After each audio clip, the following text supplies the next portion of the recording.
Hello everyone, it's Ranger64 and welcome back to another League of Legends lore reading video. Today, a new story in the League of Legends Universe website has been released, and it is related to the region of Shurima. So without further ado, let's get right into the reading. The Faceless God by Graham McNeill. I watched a worm wriggle its way up from the sand. Its frothed head sways this way and that it is tastes the air. Sensing the ewer of water, I keep by my bedside amid the pile of scrolls, bone styluses, and ink pots. The water is 2 days old, gritty with dust, from a well that is dry more than not, but the worm won't care. I admire its courage emerging from its home beneath the sand before a creature hundreds, if not thousands, of times its size. It must surely know that I could crush it beneath my sandaled foot. But it has no fear of me. A hair-fine tongue emerges as the worm eases itself through the hole in the threadbare rug covering the floor of my humble abode. The rug was a last gift from my mother before I left Kennetheth as an apprentice stonemason in the employ of Arch Mason Noria. Even as a young man, my skill with a chisel, rasp, and file was well known, and had earned me first place in the annual feast of the Ascended, where I carved the likeness of Seteka. I had also drawn the attention of the Archmasons, whose great carvings adorn the carved frontage of Magyet Sejah's silk palace in Nashrame, the sun temple of Belzoon. Some said she had even sculpted the likeness of great men and women across the ocean in a city where the streets were paved in gold, and great machines of magic did the work of 10 strong men. I do not know if I truly believe these latter tales, for Noria never speaks of any work she has done beyond the sands of Shurima. I remember the moment she lifted my statue, vividly, though it is close to 20 years ago now. "How did you choose the look of the Queen of the God Warriors?" she asked, her voice not yet worn thin by the years and her lungs not yet ravaged by the dust of her great work. No true likeness have ever been found of Seteka. I had been prepared for that question and replied with my carefully rehearsed answer. "I dreamt of her," I said, with the earnest of youth. "I dreamt I saw her lead the last charge, and she turned to me just before I awoke, her head haloed by the setting sun." "A fine answer, young man," she said, "but I have happened to recognize this face. If I am not mistaken, this is a sand maiden working in the employ of Benita Maria." I blushed, caught in my lie. But Archmason Noria only laughed and said, "Don't be abashed, boy. You're not the first artist to use their lover as a model." She turned my sculpture this way and that, running her fingertips over the stone and nodding, judging my work and, apparently, finding it worthy. "Hmm. How would you like to be my apprentice?" she asked. I left Kennetheth the next day following the Archmasons across the northern reaches of the Sai Kalek to Zolian, to where the Faceless God awaited. I pour a small amount of water onto the ground near the worm before strapping my tool belt around my waist. It hangs loose over my hips, and I fear I may need to use my owl to punch another hole in the leather. Our food is not plentiful, and if the trade caravans do not pass our way, we sometimes go weeks with our meager supply strictly rationed. I leave the worm wriggling happily in his little pool, pleased to have been able to help him survive. Every living thing deserves its chance to exist. I am reminded of the medicent creature who passed through our town last year and told me that even the smallest creatures are part of the great weaver's plan. I wonder what became of her, for she seemed in a great hurry. Putting her and the worm from my mind, I head outside, feeling the heat of the day, even though the sun is still to fully rise. The sky is velvety blue, a few stars still glittering in the pleasing patterns above. A gust of cold air disturbs the stone dust that swoops in playful spirals along the street. The wind carries the smell of something foul, like spoiled meat or rancid milk. I wonder if some wild animal is laying dead somewhere nearby. The ground hereabouts is rocky and mostly inhospitable, but there are signs it was once abundantly fertile and used to raise crops and graze animals.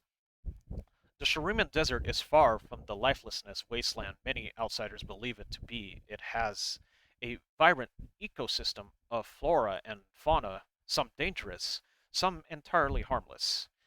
Thankfully, we are untroubled by dangerous predators or bandits of Zolan, in part thanks to our remoteness, but also because the elder stonemasons tell us Zolani herself watches over us, protecting us so that we might restore her glory.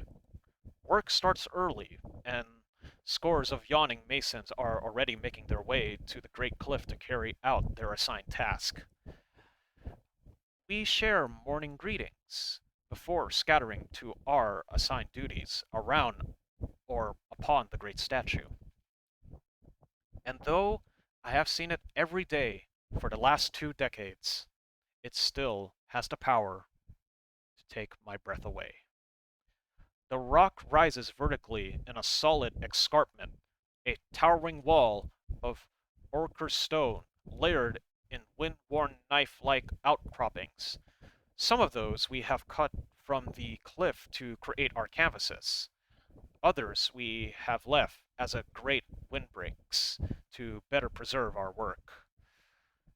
And what work it is! The statue of the ascended Solani is, quite literally, a towering achievement.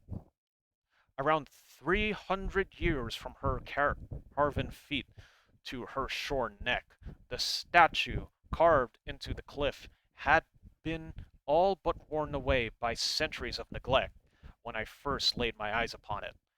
A passing traveler might even have missed it, were their eyes fixed too wearily up onto the horizon. The wind softened the detail of the sculpted ropes wrapped around her legs, and a long-ago rockfall smashed portions of the crafton, billowing around her outflung arms like wings. But most grievously of all, some ancient wound slashed clean through her carven stone face, leaving no hint as to the god warrior's true likeness. This legend from Shurima's past has remained faceless for outcounted centuries, but we, the stone masons of Zolan, are poised to finally restore her glory once more. If only we could agree to on her true face. Water and shade to you, Arx Mason, I say, climbing onto the lift platform at the base of the cliff. Water and shade to you, Minas. Arch Mason Noria replies without looking up. You're late. She says this to me every morning now. A habit she has fallen into, though. I have never given her a reason to accuse me of tardiness. I was slacking the thirst of a worm, I say. A worm? Yes, It comes by every morning looking for water. And you give it some? I do. She shakes her head, but I can see the idea of me keeping a worm as a pet amuses her. I crane my neck, looking up the length of the statue. This close to the cliff, it is impossible to make out the details, but as we rise, we will be able to see the stonework. A network of scaffolding clings to the face of the cliff, like the web of a spider. The wood brought a great expense from the jungles of the east and the greener land south of the mountains. Tempered ironwood beams and steps hammered into the rock allow masons to climb to where they need to work. A series of pulleys and ropes serve as an elevator to reach the highest portions of the statue. It is there the archmason Noria and I will be working today. Ready? She asked. I am. I untie the loops of the ropes securing the lift mechanism and allow the counterweight rope to pull free of its moorings on the lift platform. The whole contraption judders, and I count the knots as we ascended, each one marking a 12-foot interval. I sit at the edge of the platform, relishing in the increasing sense of height as we rise. The town of Zolan is not large, a collection of perhaps 200 souls clustered around a murky lake and patches of greenery that provide a little shade and some fruit from time to time. To live so far from the cities is hard, but what we do here is more important than any human comforts we might miss. Our dwellings are all finely made, as you would expect from a community of stonemasons, each uniquely crafted by the artists within and reflective of their character and style. My own house is humble, its understated aesthetic reminiscent of my mother's home in Kennethet. A work yard lies at the sunward edge of our town, filled with rock cut from the cliff, fallen boulders, and larger pieces of new decorative stonework that have yet to be lifted into place. Were we all to vanish tomorrow, its many statues, carvings, and master-worked blocks would stand as a testament to our life's work. A wide channel cuts through the heart of our town, running from the rumble-choked base of the cliff in a zigzagging manner before disappearing beneath the sands of the Sai Kalek. Shards of stone and sand fill its length, but I have seen pictures that show this channel was once awash with running water. If the stories of the Hawk Emperor restoring the ancient city of Shurima to life are true, then little of this liquid bounty has come our way. But when we have restored the Faceless God, the channel will once again flow through with healing waters, and we will be lauded for our part in the land's restoration. Tell me of Zolani, says Noria, her eyes somewhere far away. I have been waiting for this, and turn to smile at her. This is another habit she has fallen into, having me recite the history of the god's warrior as we ascend. I do not mind indulging her, for it is good to remember why we do this, why we have all devoted our lives to restoring the face of the ascended, even if much of what we know is fragmentary. Zelani was said to be a great daughter of a healer. I begin to close my eyes and tilting my head to the east. A child born under the aspect of the protector at an auspicious passage of the sun. She lived in a time of great change for Shurima, when the war against the vile Thaumaturgans had just begun, and the armies of the Emperor had suffered a great defeat before the walls of Aishata. Great was the suffering, and Zelani worked tirelessly to save as many lives as she could, speaking out against the folly of emperors that still drove the tribes of the sun to wage war with one another. Noria nods, her eyes drifting over the horizon, as if seeing something I cannot see. Is it my imagination, or do I detect a milkiness to the once sapphire blue of her eyes? Sensing my scrutiny, she turns away. Go on. It is said that she saved hundreds, maybe even thousands of lives, but mourned that they were saved only to be sent back into the fighting. Some say she even spoke out against the Emperor, calling him a warmonger and a despot. Your tone tells me you find this unlikely, says Noria. If she spoke out against the Emperor, why would he later agree to her being gifted with ascension? It was not the Emperor who decreed who would rise to meet the sun, but the priest who read the Argers and charted the course of the future in the beams of its golden light. Rare would it be for any emperor to defy the will of the sun. But not unheard of? She coughs, her lungs still weak from the fever that struck her last winter. No, no, not unheard of, she says finally. All too easy for one to manipulate the other. But keep going. Tell me what became of Zelani when Shurima fell. Tell me about the conflict that followed. I've never needed to tell this part of the story. We always reach our destination before the details of Zelani's history grew more obscure. But now, with us bound for the missing face of the god warrior, I have no choice but to continue. The Arc Mason catches my hesitation.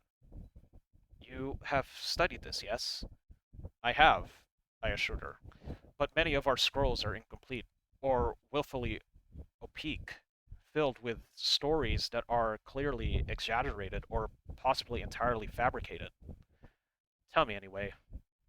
I nod and try to piece what fragments I have been able to gather into a coherent narrative, but I already know I will disappoint her.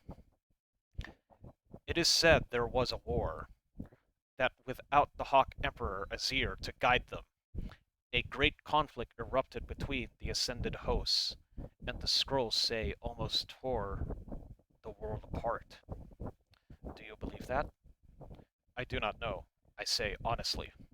History is full of conflicts that speaks of the world-ending threats, and while I am sure that they would have been terrible to live through, the idea of them being all so cataclysmic it just feels unlikely. You may be right, but the long passage of the years has a tendency to dim the fires of such wars in the memory.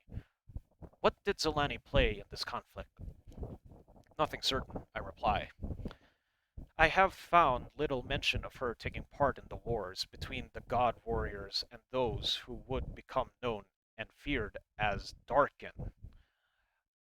They are veiled references to a being known as Ta'ar Nari, begging her to intervene and save the lives of the fallen. In some tellings, she refuses, but others say she chose to bestow her healing gifts on those she deemed worthy. That she knew the innermost secrets of blood so deeply she could even return the dead back to life. A final tale speaks of how she angered the most vicious of the Darkin who struck her a fateful blow that laid her low for many centuries. Noria knows much more of Zelani than I, but likes to hear me tell the stories, as though being reminded helps carve them deeper into her memory. In truth, I wonder if her mind has reached the point where these retellings are new to her each day, if she has begun to slow descent into her dotage. I am spread further questions.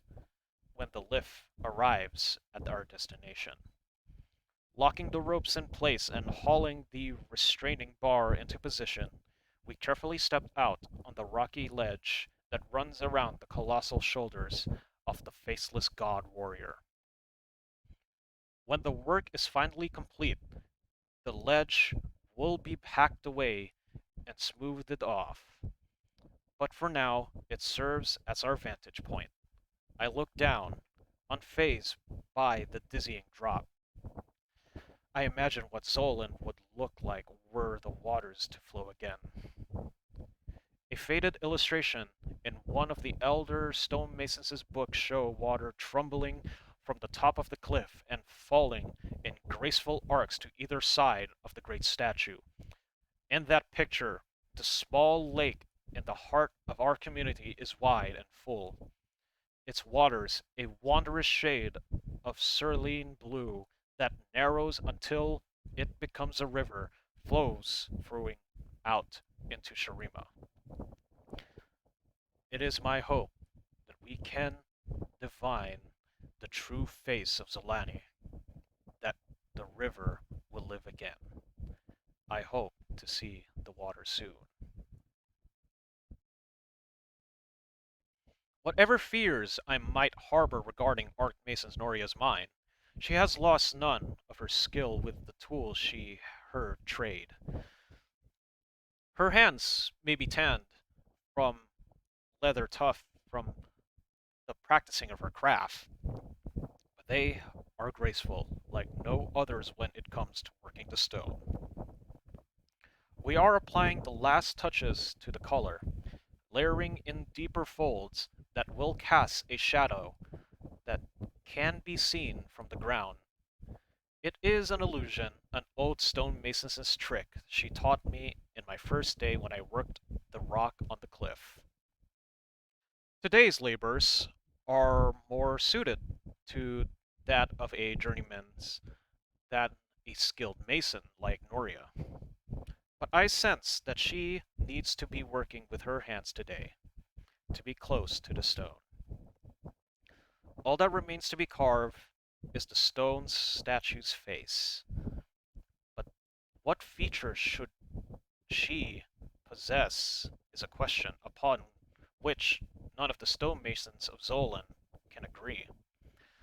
The illustration depicting the waterfall is the only guide we have, and the face behind it is distinct, indistinct, hidden by the spray of water.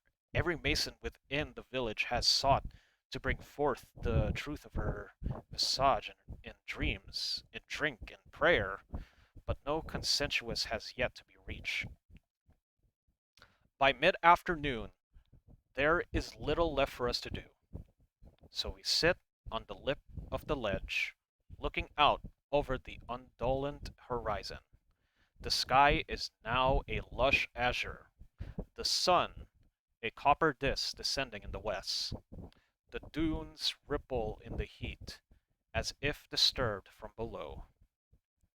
The deepest desert, sand swimmerings, leaves hissing groves in their wake. But here the bedrock is too close to the surface for them, so we rarely see the sand spouts that mark their passing. How do you think the meeting will go tonight? Asked the Archmason, breaking my train of thought. Much like the others, I suspect. I hear that the elder Boreai believes he is close to a likeness we may all agree upon. Well, you said that about Mason Altor's proposal last month. I did? Yes, and Master Rogma's the time before that. Ah, yes, didn't I? She says sadly. All the more reason for this night's meetings to be different. What do you mean? I will present this to the elders tonight, says Noria, pulling a folded scroll from her robes and holding it out to me. What is this? I asked, almost reluctant to take it. Look, she urges. Then you'll see. Taking the scroll, I hesitantly unfold it. My eyes widen as I see the charcoal sketch she has drawn. Had she not been called to the stone, Noria could almost certainly have become one of Shurima's greatest artists. She has drawn a face, one that is beyond compare, a shimmering blend of the inhuman and the sublime. There is deep wisdom in the dark pools of its hooded eyes, infinite compassion, but also the capacity for lethal violence inherent in each of the god warriors. It's incredible. How did you do this? It came to me in a dream, she says, with an impish grin that takes decades from her wind-worn face. Just as you did with your sculpture of Seteka, remember? But I was lying. Is this really the Ascended Zolani? Noria shrugs. It might as well be. What does that mean? She sighs, and I see the toll of the years have taken on this brilliant woman. The stiffness in her fingers, the weariness deep in her bones, and yes, now that I look harder, the growing mist in her eyes. Her twist She twists her head to look up at the scared rock where the face of the ascendant should be.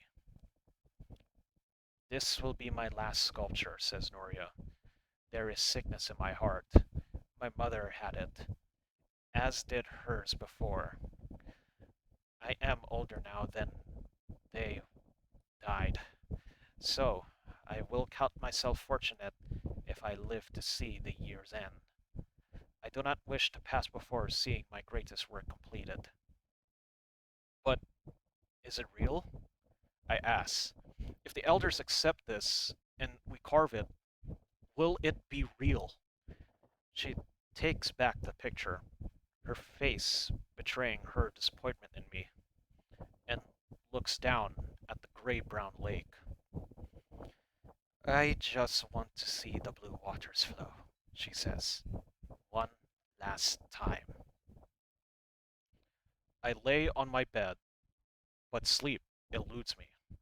I watch the moonlight move across my mother's rug as the lonely hours of the night pass without the elders coming to a decision. The voices echoing from the Mason's Hall are as strident as when they first began, but I suspect I already know what the outcome will be. Respect for Archmason's Noria holds power sway in our community, and her drawing is more magnificent than yet presented to the elders. I believe they will accept it is as a true likeness because it is miraculous. They will accept it because they are tired of not knowing. We all want the work to be completed in our lifetimes, to know that the face of the God who watches over us all these years will finally be finished. We all want to see the waters flow once more. For decades, we have bickered and debated, but every interpretation we have attempted to place upon Zolani is hamstrung by our so very moral sensibilities. How can we, beings so far removed from the time of the Ascended, ever hope to know them or imagine their likeness? They are beings wrought by the power of the sun, raised up by godhood, by powers both ancient and divine. To imagine that any of us could set down their form is arrogant beyond words, and I feel a simmering resentment gnawed my gut at Noria's presumption. I am gripping the edge of my bed, a turbulent storm of emotions churning in my gut. My mouth is dry with fear and unease. For a moment, I dearly want the Archmason's drawing to be real, but how can I be sure? I scoop a handful of water from the ewer and splash it over my face. It tastes old, and the flecks of stone thus wear at my teeth. I run my tongue over the gums and spit a gritty mouthful back onto the dusty floor. I have spent so long working on the stone only to falter at last for the sake of convenience seems inherently wrong to me. I understand Noria's desire to see the work complete before she dies, but to present her with visions as truth? What if we finish the great work on a lie? I do not like where this thought will lead, and so I stand, pulling a woolen cloak to keep the night's chill at bay. Something crunches beneath my foot. The frothed-mouthed worm is dead beneath my sandal.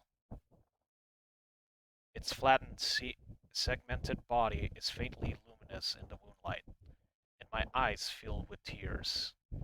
It is the only tiny worm, but I feel an aching sadness at its needless death. I chide myself for mourning as the passing of a worm. When a whisper of warmth breathes sighs through my window, bearing a sound I have not heard since leaving Kennethette. I cannot be certain, but it sounds like the pygmy owls that used to nest at the night woods at the edge of Sakalek, luring insects with their clickering chirps. I climb the ladder to the roof of my home and opened the bolted shutter, feeling the cool night air chill my skin, even through my cloak. Standing at the flat roof, knowing I will surely not see a pygmy owl, I search the night sky all the same. There is no owl, of course, but lowering my gaze, I see something far stranger. The lake at the center of our community is gone. Its levels rise and fall with the seasons, yes, but there is always water. Now it is gone, simply empty, rocky basin, its exposed bass and lake-bedded patterns with a citrus spiral, as though the water had carved the mud before vanishing. The warm wind emanates from where the lake once lay, and I look up at the faceless god carved in the cliff. Zolani, show me the way, I whisper as I drop from the roof to the sand and make my way towards the vanishing lake.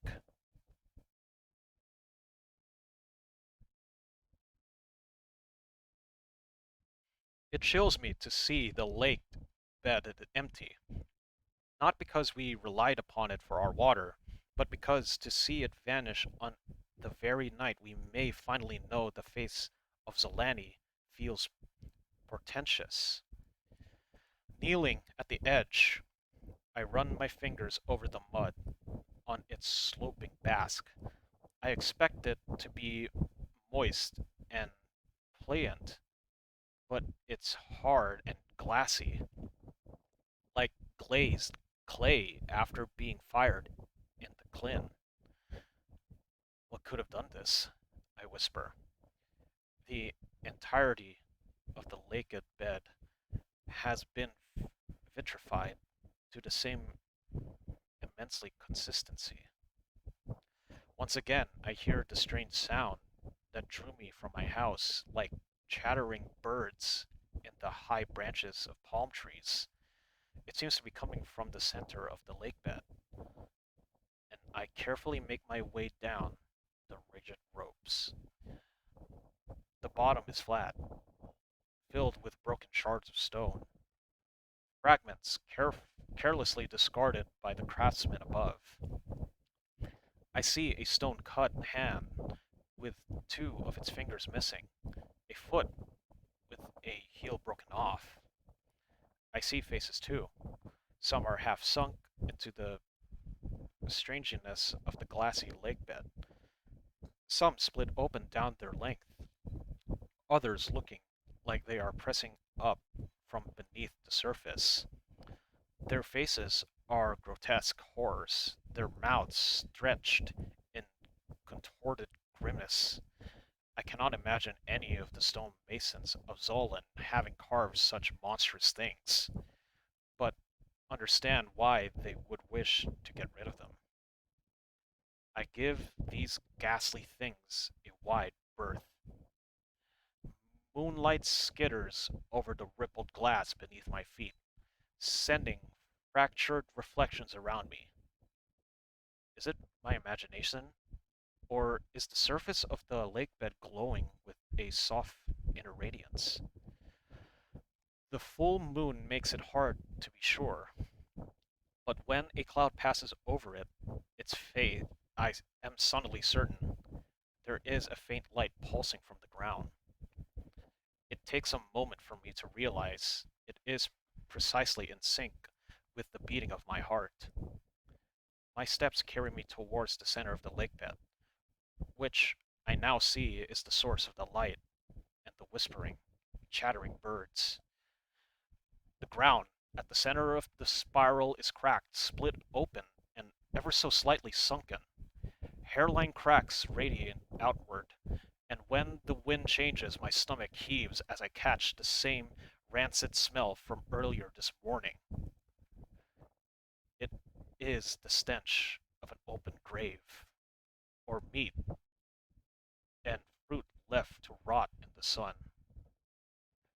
I take a single step back, then another. Before I can take a third, my eyes narrow as I see a long, flat shard of stone like a mass made for a giant.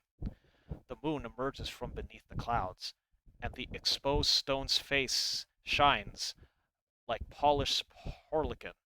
The beauty of the face carved into the stone takes my breath away, blended as it is with an inhuman but alluring wise mien of something atavistic. Its eyes seem to glimmer with wisdom far beyond anything I could conceive, and I try to memorize its very contour, knowing that Selene herself has guided me to this revelation. I neither know nor care how this thing came to be submerged beneath our lake. That it is here and has been revealed to me in this singular night is enough for me. I kneel beside the softly glowing stone, reaching to touch it with trembling fingertips. Faith brought me to Zolan all those years ago, and now my faith has been awarded. I must bring the elders to see this miracle. No sooner has the thought formed in my mind than the ground in the center of the lake breaks apart with a splintering crack like the clean hammer cut of a block. Portions of the lake bed fall inwards, drawn down into the growing sinkhole.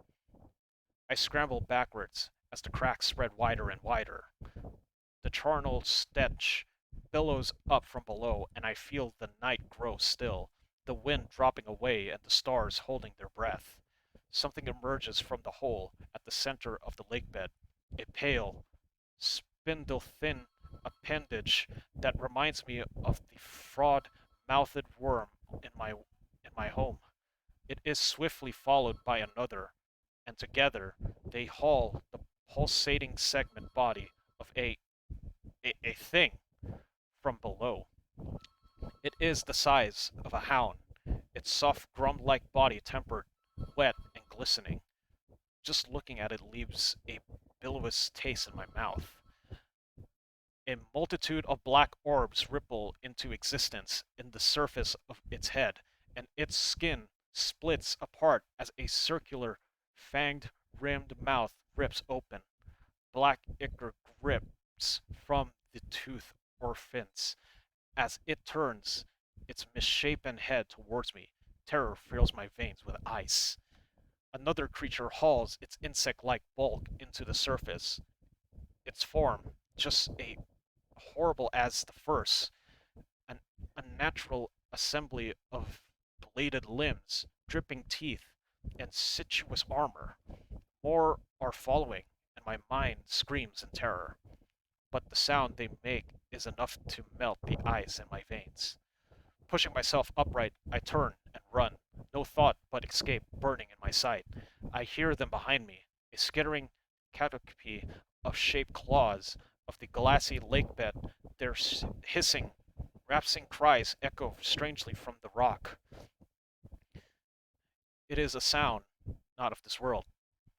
Breathless with terror, I climbed the slopes of the empty lake, scrambling for purchase and finding none. The ground is glass, not mud, and my fingers are slick with fear sweat. I kick off my sandals, and the bare skin of my feet gives enough grip to haul myself over the lip of the banks. I scramble onto my knees, risking a swift glance over my shoulder. The lake bed is filled with the hideous, shittering beasts, hundreds of them now. They swarm together, blind, idiot things, hooting and braying, hissing and splinting. As they boiled up from the ground, dozens more emerge from the widening sinkhole with every passing second. I weep as I see the clean face obscured by their monstrous forms, the stone flowing with wax, as though their very presence is anathema to its beauty. With tears in my eyes, I sob, breaking my chest. I turn and run for the mason's hall, screaming a warning to the top of my lungs. Monsters! Flee! I cannot tell if I have been heard, but my foolish urge to look back has cost me dear. Something sharp and hooked slashes over my back of my thigh, and I fall, going down in a graceless tangle of limbs. I roll, feeling a terrible burn heat spread from the wound as blood pours down my leg. I try to stand, but the leg is useless beneath me. I hear voices, panicked, terrified cries as the stonemasons of Zolan see the hundreds of terrible things swarming towards them. Someone rings a warning bell, but it will do no good. I roll onto my back as I see the creatures rears over me. My chest splits open down its length, re- revealing a fleshy red cavity of toothed tentacles and barbed fangs. It falls onto me, the gasping maw of its body fascinating on my stomach and devouring me in a freezing of dripping death. It is agony beyond imagining as the thing eats me alive. But I cannot die, looking at this nightmarish creature. And so, with the last of my strength, I turned my head to look up at the ascended Zolani. They said you watched over us. I almost expected her to reply, but she has no face, and so she says nothing.